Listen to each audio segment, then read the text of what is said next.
and welcome to Commodity Champions. And the focus this time around is on gold, where we have seen the prices gain up by nearly 8% for the month of March. And when you look at the overall quarter, we are up by nearly 10%. Gold clearly outperforming various other classes, because when you look at the international equity markets, they are into the negative. Same is the case with the Indian equity markets as well. But this is one area where people are now giving its due deservance to gold, and inclusion in the portfolio is something that almost everybody agrees to. Joining me to take this discussion ahead is Mr. Ashok Gautam. He's MD and CEO at IIBX. Mr. Gautam, hi, thank you so much for joining us. Gold clearly in the limelight right now, and you at IIBX have been doing a lot here. Do tell us on how the quarter has been for you when you look at India International Bullion Exchange, and what are now your plans for the rest of the remaining year? Thank you, Manisha ji, for inviting, and I'm happy to answer your questions. And in fact, this quarter was a very important quarter for us, because we were able to give final touches to some of the things which we have been promising to the industry. One of the things which we very much wanted, and for which there was a lot of efforts being done, was that can we have GIFT SEZ ICE gate going. So I'm happy to tell you that I have been told by the concerned authorities that it's almost there, and almost means it could be just 10, 15 or maybe 20 days away. So once ICE gate is there, then from IIBX or through IIBX, all the TRQ holders, they will be able to take the gold under SEPA at the concessional rate. And for that, our regulator has already issued a circular that the qualified jewelers who are holding TRQ will be able to take gold through us.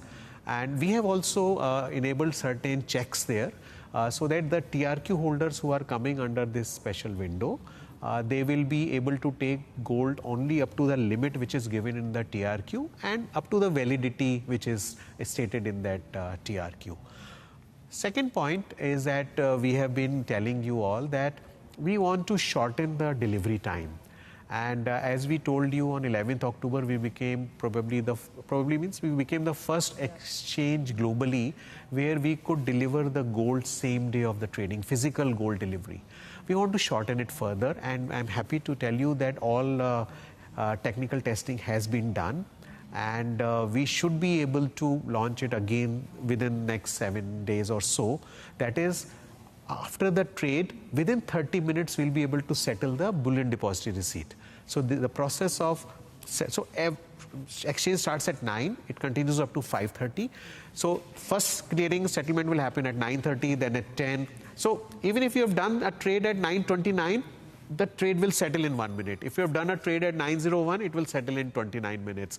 So this is what we want to promise, and we are going to deliver. It has been tested and it can be done. Another thing which we have been working on was a block deal, because there was a demand from the industry that if we want to have a bigger lot taking, can we just do one single transaction? So regulator has also issued a circular on it, and we are also ready. We have tested our IT thing. This also is going to come up very soon.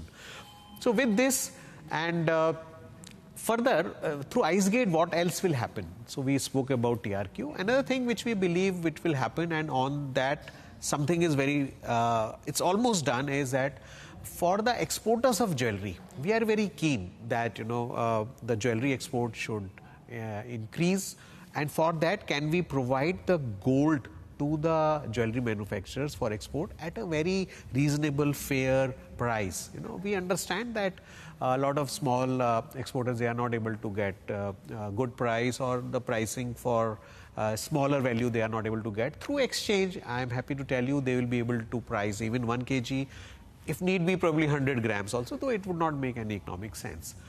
So we are working with the relevant authorities to work on a SEZ to SEZ transfer of gold without payment of duty, so that they can take the gold of standardized product at a very good price, at a fair price, at democratic price. So amazing record, as I said, ready reckoner or report card, and there's so much more happening in the rest of this year. But tell us one thing, there has been a bit of a setback as well, because for the Indian market, this is the longest time that we have seen the gold prices trading in a discount.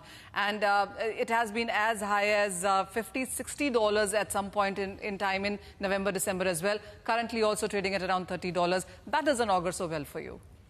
Yeah, that's a fact. In fact, not only for me, it's for the entire bullion market. You know, even the bullion banks also, for the last 3-4 months, they have hardly been able to import anything on a outright sale basis. So consignments have been coming, which the gold they have been giving for the exporters of jewelry and for the gold metal loan. Even you will be surprised to know because the SEPA gives you a benefit of $18 per troy ounce because of 1% discount. I mean, 1800 if it is a price, just a round number. So if the discount is more than $18 or $19, even the SEPA gold also is not coming. So this is happening. Now we'll have to, there are various reasons and we can do a separate program, you know, why this has happened. But that is what the reality is, and that has also given us a setback. But that also allowed us to little bit put pedal on some of the other things which we wanted to do. Now we have put accelerator pedal on that. Okay, but tell me one thing, you know, as has been the discussion, perhaps India is the only country around this area which is trading in a discount because the rest of the countries are trading in a premium. How do you see this disparity going away? So this we'll have to see. There are 2-3 reasons. One is the way this duty structure is. So the duty structure for various pieces is different. At the peak, it is 15%. At SEPA, it is 14%. For the Dore, it is right now 14.35%. And then we have seen a lot of platinum coming at a earlier duty rate. You know, the gold coming in as a platinum alloy. Then there are also various agreements with other nations where gold, Dore, they all come at different duty structures. So this is one point. Second point is, which is the elephant in the room, maybe I will also not address it, is because of the price differential, is smuggling happening. Well, we are seeing the data of gold being captured at various airports, and that has gone up. If that is an indicator, so probably the regulators and the government perhaps this is also could be an issue. But let's not talk about that, because the real issue, let me tell you what it is. The real issue is when the prices have gone up and the smart people who have been holding gold, they are bringing their gold in the market. Selling it to the market. That is the real issue, because people have talked about smuggling and all. That could be some minor percentage. It's one factor, but it is not the factor. Sure. But a lot of, and if probably we want the gold which is in the system, or what we call the scrap gold, which is the gold which you and I have, and it goes back into the system, it's good for the country. If you see on the CAD, the gold import numbers have already come down. So this is good in that sense. If that is the reason, objective of that, the duty to be at 15%, that you know, we are able to put a little brake on the import of gold. So that objective is achieved, and a lot of domestic gold is coming into the system, which is good. But as the prices will keep on going up, the domestic gold will keep on coming into the market. But that doesn't hurt anybody, clearly. Mr. Gautam, as always, thank you so much for joining us. So clearly a lot of positive stuff done and lots to look forward to also as the year goes by. Thank you so much for joining us.